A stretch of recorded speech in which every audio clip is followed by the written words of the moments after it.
కొత్త సంవత్సరం వచ్చింది అంటే, సరే సంవత్సరం డేటు మారినంత మాత్రాన మన రాత మారదను, డేటు మారినంత మాత్రాన మన జీవితంలో పరిస్థితులు మారవు అను, నిర్ణయాలు తీసుకునే వాళ్ళు కొందరు అంటే అలా అలా అనుకొని సైలెంట్‌గా ఉండేవాళ్ళు కొందరు. మరికొందరు న్యూ ఇయర్ రిజల్యూషన్స్ పాస్ చేసుకుంటూ ఉంటారు. కొత్త సంవత్సరం వేళ కొన్ని నిర్ణయాలు తీసుకొని, ఆ నిర్ణయాలను ఫస్ట్ వారం రోజుల పాటు గట్టిగా అమలు చేసి, ఆ తర్వాత మనం నిర్ణయం తీసుకున్నాము అన్న సంగతి మర్చిపోతూ ఉంటారు.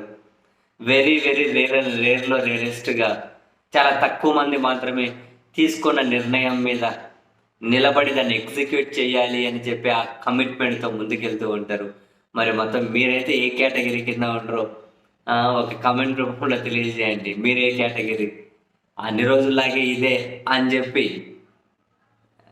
ఏమి రెజల్యూషన్ తీసుకొని కేటగిరీనా? ఏమైనా తీర్మానాలు తీసుకొని దాన్ని కమిటెడ్‌గా అమలు చేసే కేటగిరీనా? లేకపోతే వారం రోజులు అమలు చేసి తర్వాత ఏం సైలెంట్‌గా ఉండిపోయే కేటగిరీనా? మీరే కేటగిరీ ఇంతకీ? అండ్ ఇంకొకటి ఏంటి అంటే కొత్త నా నా నా నా ఆలోచన ప్రకారం, నా సూచన ప్రకారం ఏంటంటే, మనమేమి కొత్త సంవత్సరం రోజు పెద్ద పెద్ద గొప్ప గొప్ప నిర్ణయాలు తీసుకోనవసరం లేదు. తీసుకునే కొన్ని చిన్న చిన్న నిర్ణయాలతోనే డెఫినెట్లీ జీవితంలో కొన్ని మార్పులనైతే మనం ఆహ్వానించవచ్చు. No doubt in that. చిన్న చిన్న నిర్ణయాలతోనే మార్పులను ఆహ్వానించవచ్చు. ఆ మార్పు అనేది డబ్బు రూపంలో అని కాదు, ఆరోగ్యం రూపంలో కావచ్చు, మన జీవితంలో క్రమశిక్షణ విషయంలో కావచ్చు, వెల్త్ ఏ రూపంలో అయినా కావచ్చు. బట్ చిన్న చిన్న నిర్ణయాల ద్వారానే. బట్ ఆ చిన్న చిన్న నిర్ణయాలు అమలు చేసే టైం వచ్చేసరికి మనకు అవి చాలా పెద్ద పెద్దగా కనిపిస్తూ ఉంటాయి. ఎందుకు? ప్రొద్దున రోజు కనీసం 6 గంటలకైనా లేసి 6 కన్నా లేసి ఒక 1 అవర్ అయినా కూడా ఏదో ఒక వర్కౌట్ చేయాలి అన్న నిర్ణయం తీసుకోండి. నిర్ణయం చిన్నదే. 6 గంటలకు లేవడం అనేది ఒక పెద్ద టాస్క్. లేచిన తర్వాత ఏదో ఒక వర్కౌట్ చేయలేకపోతే గంట సేపు బయట ఆ పక్క ఈ పక్క వచ్చి కంటిన్యూస్గా ఎక్కడ ఆగకుండా తిరిగేసి వచ్చినా కూడా వర్కౌటే. ఇది ఆ నిర్ణయం తీసుకోండి, చూద్దాం. తీసుకొని అమలు చేయండి. ఏదో ఒక ఏమంటారు మీ శరీరంలో ఏదో ఒక మార్పు అయితే ఖచ్చితంగా కనిపిస్తుంది. గంట సేపు తిరిగేసి రండి, వర్కౌట్ అంత లేకపోయినా కనీసం 6 గంటలకు లేచి చూడండి కంటిన్యూస్గా ఒక నెల రోజుల పాటు. అది అలవాటు అయిపోతుంది.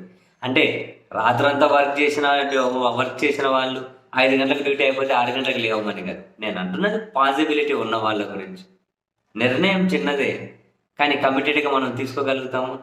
నిర్ణయం చిన్నదే, తీసుకోగలుగుతాము. చాలా కష్టంతో కూడుకున్న పని. అండ్ ఏ నిర్ణయం తీసుకున్నా కూడా చాలా కమిటెడ్గా అమలు చేయడం. అండ్ ఫినాన్షియల్ డిసిప్లిన్కి సంబంధించి ఆర్థిక క్రమశిక్షణ గురించి కూడా ఏవైనా పాసిబిలిటీ ఒక నిర్ణయం తీసుకొని చూడండి. అంటే ఎలా రోజు డైలీ యాక్టివిటీస్ గురించి డైరీలు రాసి అలవాటు లేకపోయినా ఒక చిన్న నోట్బుక్ పెట్టుకొని ఏ రోజుకి ఎంత ఖర్చు అవుతుంది అన్నది రాసి పెట్టుకోండి. సో దట్ మనం వెనక్కి వెళ్ళి చూసుకోగలిగితే డెఫినెట్లీ ఆ ఖర్చు మీద మనకు కాసింత అయ్యో ఇంత అవుతుందా, ఇక్కడ కంట్రోల్ చేయాలి, అక్కడ కంట్రోల్ చేయాలని చెప్పి ఒక రకమైనటువంటి డిసిప్లిన్ అనేది, ఒక రకమైనటువంటి ఏమంటారు ఒక కన్స్ట్రక్టివ్ మెకానిజం అనేది అయితే ఖచ్చితంగా అలవాటు అవుతుంది. ఏం డైరీ అని అంత పెద్ద పెద్ద పదాలు కూడా ఏమక్కర్లేదు. ఏదో ఒక 20-30 రూపాయలు పెడితే ఒక నోట్బుక్ వస్తుంది. ఈ రోజు ఎంత ఖర్చు అయ్యేది, రాత్రి పడుకునే ముందు జస్ట్ ఒక 2 నిమిషాలు టైం స్పెండ్ చేసి రాయండి.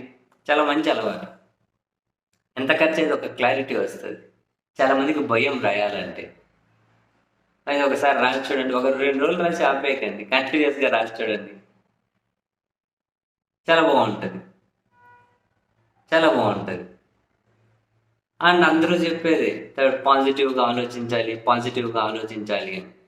అది చాలా పెద్ద టాస్కే. పాజిటివ్గా ఆలోచించడం అనేది చాలా పెద్ద టాస్కే. కనీసం నీ పక్కన వాళ్ళ మీద ఈర్ష్య, ద్వేషం ప్రదర్శించకుండా ఉండి చూడు. నువ్వు పాజిటివ్ మైండ్ సెట్ అదే వచ్చేస్తుంది. పాజిటివ్ మైండ్ సెట్ కోసం పెద్ద పెద్ద పుస్తకాలు లేకుంటే ఇంకేదో మెడిటేషన్ అవన్నీ అక్కర్లే. ఫస్ట్ నీ పక్కనున్న వాళ్ళ మీద నువ్వు కులుకోకుండా, సూయపడకుండా, అట్లీస్ట్ వాళ్ళని రెస్పెక్ట్ చేసేది అలవాటు చేసుకో. ఈ పాజిటివ్ మైండ్ సెట్ అనేది అదే అలవాటు అవుతుంది. ఇలాంటి కొన్ని చిన్న చిన్న నిర్ణయాలు, మీరే పెద్ద పెద్ద నిర్ణయాలు తీసుకొని పెద్ద పెద్ద రెజల్యూషన్ పాస్ చేసి వాటిని అమలు చేయాల్సిన అవసరం లేదు. చిన్న చిన్న నిర్ణయాలతోనే జీవితంలో చాలా మార్పు వస్తుంది. వీటన్నిటికి మించిన ఇంకో ప్రస్తుత పరిస్థితులను బేరీజ్ వేసుకొని నా నా నా నా నా పెద్ద సలహా ఏంటి అంటే, మంచితనం కూడా ఆరోగ్యానికి హానికరమే. కొంతవరకు అయితే ఓకే. ఆ మంచితనం ఓవర్‌ఫ్లో అయింది అంటే, ప్రస్తుత పరిస్థితుల్లో టు బి ఫ్రాంక్ ప్రాక్టికల్లీ నాకున్న అనుభవంతో కూడా నేను చెబుతున్నది, ఓవర్ మంచితనం కూడా ఆరోగ్యానికి హానికరమే.